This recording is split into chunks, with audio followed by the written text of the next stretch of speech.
الحمد لله نحمده ونستعينه ونستغفره ونؤمن به ونتوكل عليه ونعوذ بالله من شرور أنفسنا ومن سيئات أعمالنا من يهده الله فلا مضل له ومن يضلله فلا هادي له ونشهد أن لا إله إلا الله وحده لا شريك له ونشهد أن سيدنا ومولانا محمدا عبده ورسوله أما بعد فأعوذ بالله من الشيطان الرجيم بسم الله الرحمن الرحيم يا أيها الذين آمنوا من يرتد منكم عن دينه فسوف يأتي الله بقوم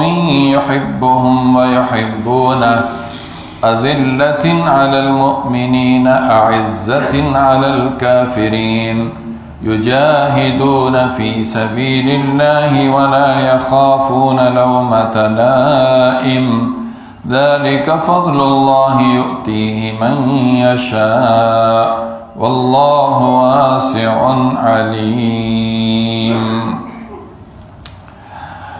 میرے محترم دوستوں اور بزرگوں،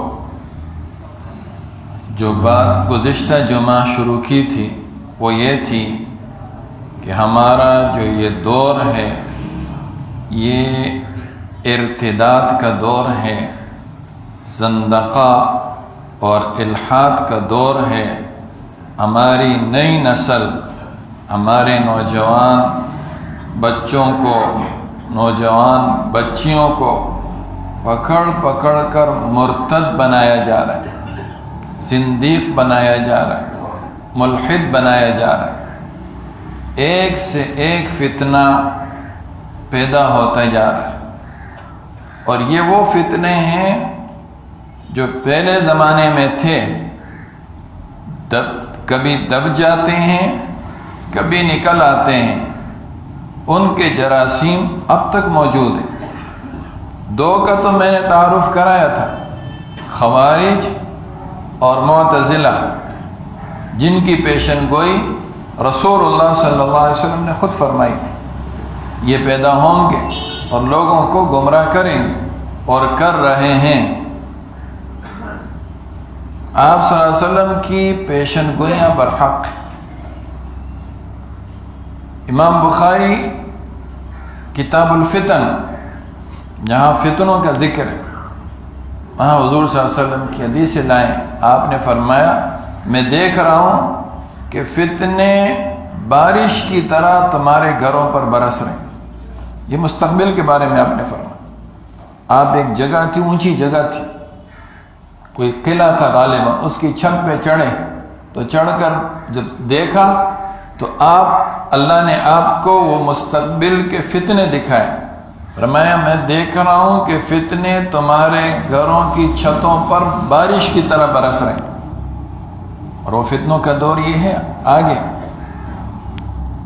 کبھی آپ فرماتے تھے ایسے فتنہ ہوں گے تموج کموج البحر، جیسے سمندر کی موجیں، ایک موج آتی ہے وہ ختم نہیں ہوتی، اس کے پیچھے دوسری موج ہوتی ہے، اس کے پیچھے تیسری موج ہوتی ہے۔ یہ فتنے ختم ہونے والے نہیں ہیں، جیسے دریاؤں اور سمندروں میں وہ موجیں ختم نہیں ہوتی۔ کبھی آپ فرماتے بادروا بالاعمال الصالحہ، لوگوں نیکی کے کام جلدی جلدی کر، جلدی جلدی اچھائی کے کام کر لو۔ فتکون فتن کقطع اللیل المظلم، ان قریب ایسے فتنے آئیں گے جیسے اندھیری رات کے ٹکڑے ہوتے ہیں۔ رات اندھیروں پر تقسیم ہے، سورج غروب ہو جاتا ہے، رات شروع ہو جاتی ہے، اتنا اندھیرا نہیں ہوتا، لوگوں کو سب کچھ نظر آ رہا ہوتا ہے۔ مغرب کی نماز پڑھنے کے بعد قریب 25 منٹ 20 منٹ گزر جاتے ہیں، باہر جاؤ پھر بھی اتنا اندھیرا نہیں ہوتا ہے، لوگوں کو نظر آتا ہے۔ یہ رات جیسے بڑھتی جاتی ہے اندھیرے بڑھتے جاتے ہیں۔ تو آپ نے فرمایا نیکی کے کاموں میں دیر مت کرو، جلدی جلدی نیکی کے کام کرو، ایسے فتنے آئیں گے جیسے اندھیری رات کے ٹکڑے ہوتے ہیں، صبح آدمی مسلمان ہوگا، شام کو کافر ہوگا، شام کو مسلمان ہوگا، صبح کافر ہوگا۔ یہ بات اگر پہلے کسی کی سمجھ میں اتنی نہ آتی ہو تو نہ آتی ہوگی، آج تو بالکل یہ بات سمجھ میں آتی ہے۔ ایک آدمی کھڑا ہوتا ہے، ہماری نسل اس کے سامنے بیٹھتی ہے، وہ 1 گھنٹے کا لیکچر دیتا ہے، دین سے، علماء سے، قرآن سے، رسول اللہ علیہ وسلم سے 1 گھنٹے میں بیدار کر دیتا ہے۔ یہ وہ لوگ تھے جو صبح مسلمان تھے، شام کو کافر ہو گئے۔ یہ کام آج چل رہا ہے، یہ فتنے چل رہے ہیں آج۔ ان فتنوں میں سے ایک بڑا فتنہ جھوٹی نبوت کا فتنہ ہے، اور یہ پیشن گوئی رسول اللہ صلی اللہ علیہ وسلم نے کی، اور یہ فتنہ قیامت تک چلتا رہے گا۔ بخاری شریف ہی کی حدیث ہے، ایک جگہ نہیں سینکڑوں جگہ آپ صلی اللہ علیہ وسلم فرماتے ہیں 30 دجالون کذابون، 30 جھوٹے دجال قسم کے لوگ، ان میں سے ہر ایک یہ گمان کرے گا انہ رسول اللہ، کہ وہ اللہ کا رسول ہے۔ ایسے لوگ آئیں گے، لیکن آپ نے اپنی امت کو 2 ٹوک الفاظ میں بتا دیا، انا خاتم النبیین لا نبی بعدی، میں آخری خاتم النبیین ہوں، میرے بعد کوئی نبی نہیں آئے گا۔ 2 ٹوک الفاظ میں بتا دیا، میرے بعد اگر کوئی نئی نبوت کا دعویٰ کرے گا وہ کذاب دجال، یہ تو ہو سکتا ہے، نبی ہو ہی نہیں سکتا، لیکن پیشن گوئی کی ہے، آئیں گے 30 آئیں گے، اور یہ 30 وہ ہوں گے جن کی بڑی بڑی پارٹیاں ہوں گی، ورنہ ایرے غیرے تو کئی 100 نکل آئے ہیں، ایک کونے سے نکلتا ہے، نبوت کا دعویٰ کرتا ہے دوسرا، لیکن ان کی کوئی حیثیت نہیں ہوگی۔ ایسے 30 جن کی واقعی کوئی حیثیت ہوگی اور ان کی ایک جماعت ہوگی، اپنے لیے ایک امت بنائیں گے، اس ایسوں کی تعداد 30 ہوگی۔ 30 پوری ہوگی بڑے دجال پر، اس سے پہلے آئیں گے اور وہ اس طرح کی باتیں کریں گے۔ چنانچہ مسیلمہ کذاب جیسے ہی رسول اللہ علیہ وسلم کا وصال ہوا، کہنے لگے اب میں نبی بن گیا، اب میں نبی بن گیا۔ ابو بکر صدیق رضی اللہ عنہ نے جو سب سے پہلے جنگ اپنی خلافت میں لڑی، اس کے خلاف لڑی، جنگ یمامہ، سینکڑوں صحابہ اس میں شہید ہوئے، لیکن اس کو چھوڑا نہیں، اس کو قتل کیا، مسیلمہ کو قتل کیا۔ اسود عنسی، اس نے بھی حضور صلی اللہ علیہ وسلم کے زمانے میں دعویٰ کیا نبوت کا۔ فیروز دیلمی رضی اللہ عنہ اس کے پیچھے گئے اور اس کو قتل کیا، اور رسول اللہ صلی اللہ علیہ وسلم کی وفات سے 1 دن پہلے آپ کو اطلاع پہنچی کہ اسود قتل کر دیا گیا۔ صحابہ نے کبھی تاخیر نہیں کی، اس معاملے میں کبھی تاخیر نہیں کی، اس فتنے کو ختم کرنے کے لیے کبھی دیر نہیں کی۔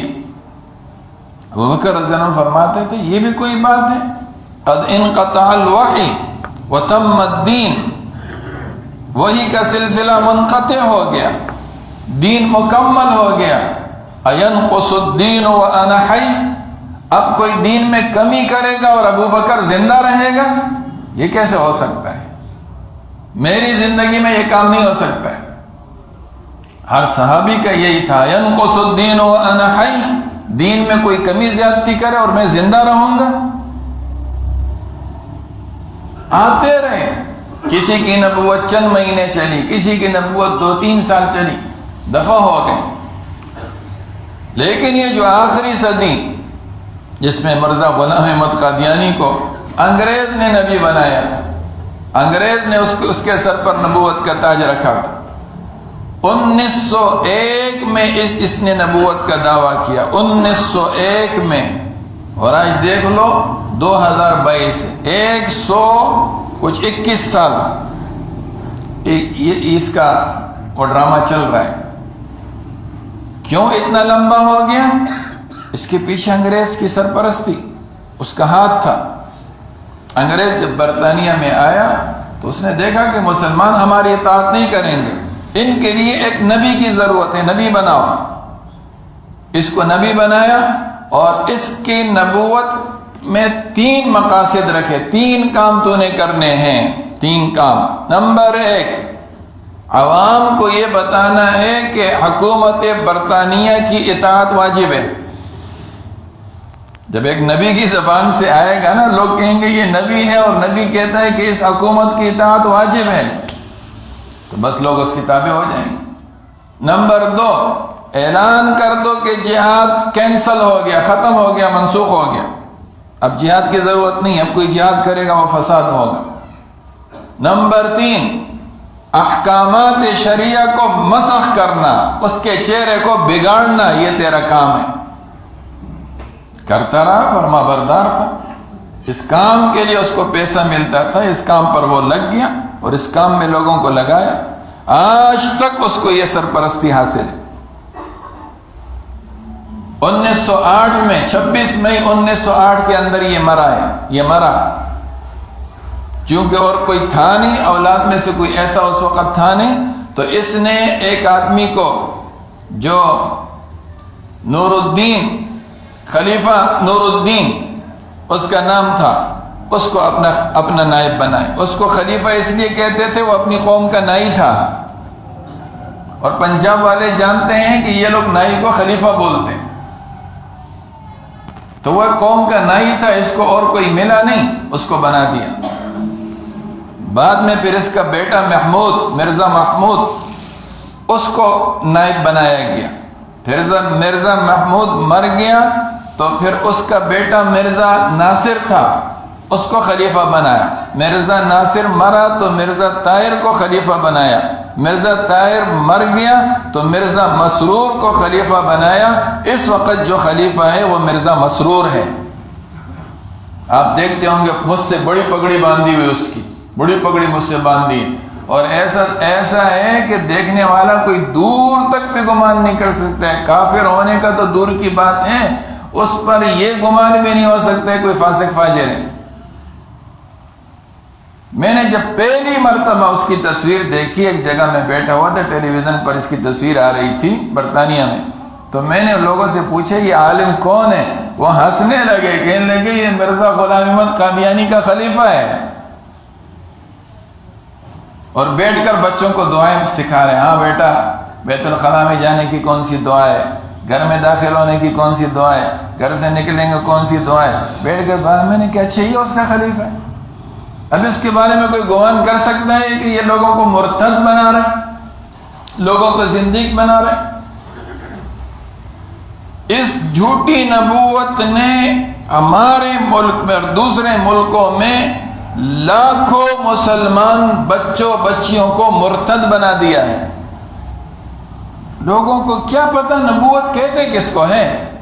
لوگوں کو یہ پتہ نہیں ہے کہ نبوت ختم ہو چکی ہے، اب نیا نبی کوئی نہیں آئے گا۔ لوگوں کو اپنی نبی کی سیرت کا حال معلوم نہیں ہے، دوسری چیزوں کا حال معلوم نہیں۔ ایک ایسے لوگ جو دنیا میں شراب خانوں میں ادھر ادھر پھرنے والے، اور ان کو لا کر اس کے سامنے بٹھاؤ یہ نبی ہے، تو وہ کہیں گے نبی ہے، اور کیا ہے؟ اب مرزا مسرور لوگوں سے بیعت لیتا ہے، اور یہ نبوت کی بیعت ہوتی ہے کہ میں اس جماعت کے اندر داخل ہو گیا، فرقہ احمدیہ کے اندر، اور میں نے کلمہ پڑھ لیا اور اس کو نبی مان لیا۔ اب بھی آپ اس پر موبائل پر دیکھو تو اس کے سامنے عورتیں بیٹھی ہوئی اور مسئلہ پوچھتا ہے، جیسا انگریز چاہتا تھا اسی طرح کا دین ان کے سامنے پیش کرتا ہے، غلط سلط مسائل لوگوں کو پیش کرتا ہے۔